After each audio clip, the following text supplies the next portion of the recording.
Hey, welcome everybody. It's Bubba Solo here from Bubba Solo Gaming, and today I'm going to be reading to you There Be Dragons.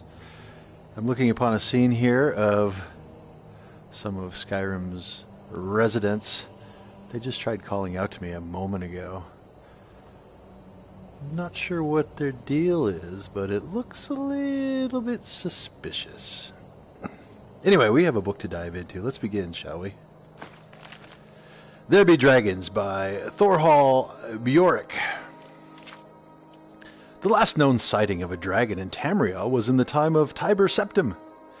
He made a pact with the few remaining dragons, swearing to protect them if they would serve him. Despite his promise, dragons were still hunted and slain. It's not clear if the last ones fled Tamriel or if they were exterminated. There is no credible story of how dragons came to be. According to the Dremora, that the College of Whispers have questioned, they just were and are. Eternal, immortal, unchanging, and unyielding. They are not born or hatched. They do not mate or breed. There are no known examples of dragon eggs or dragonlings.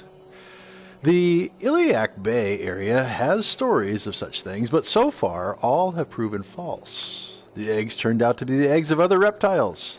The small dragons were merely oversized lizards and no relation to true dragons. Although they are not born, dragons can die. Of course, we've killed many of them here in Skyrim. During the Dragon War of the Merithic era, their numbers were decimated. The Akaviri invaders of the late First Era are said to have hunted and killed scores of them before and after their defeat by the Emperor Remen. Some sources say the Akaviri brought over dragon-killing spells. Others claim they built cunning traps. One tale even speaks of a rare poison. It is well accepted that a dragon's most fearsome weapon is its fiery breath.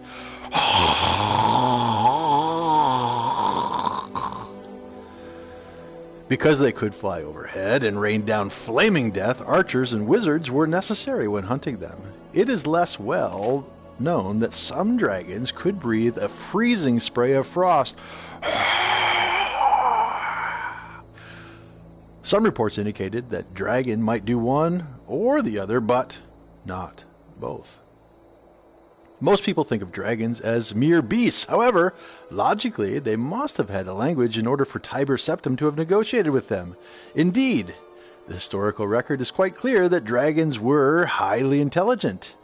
They had their own language, but could also speak the language of men and elves. The records of Remen's hunts contain reports of dragons that breathe or spit fire. Recently, some were unearthed that describe dragons blowing freezing blasts of cold. The more fanciful tales have them summoning storms and even stopping time. These should be discounted as myths and fairy tales. Even without this most fearsome weapon, their nearly impenetrable hide and granite-like teeth and claws made them terrifying opponents. There is some confusion over when the last dragon was killed. It seems the last few vanished all at once.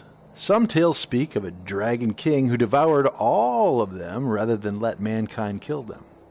One of the more far-fetched stories has Tiber Septim absorbing their essences when he ascended to godhood. Although the exact cause is unknown, they are all gone. I think this author could use to run around Skyrim for a little while. I'm pretty sure they would encounter several dragons. No dragon has been seen for centuries. There are a few known examples of dragon bones fused with stone and rocks of cliffs and caves, just enough proof to make the stories undeniable. Yeah, so my recommendation is Thorhall Bjork, get out of your cabin and go run around Skyrim for a little while. You will be sure to encounter some dragons and update your research a little bit. That's the problem with the written word. It lasts long beyond you, and your firm assertions may prove to be built upon sand. Hey, thank you for tuning in to this reading of There be dragons. If you enjoyed this read-along, click here to subscribe and click here to watch more videos in this read-along playlist. Bubba Solo here. I look forward to spending more time with you in the future. Take care.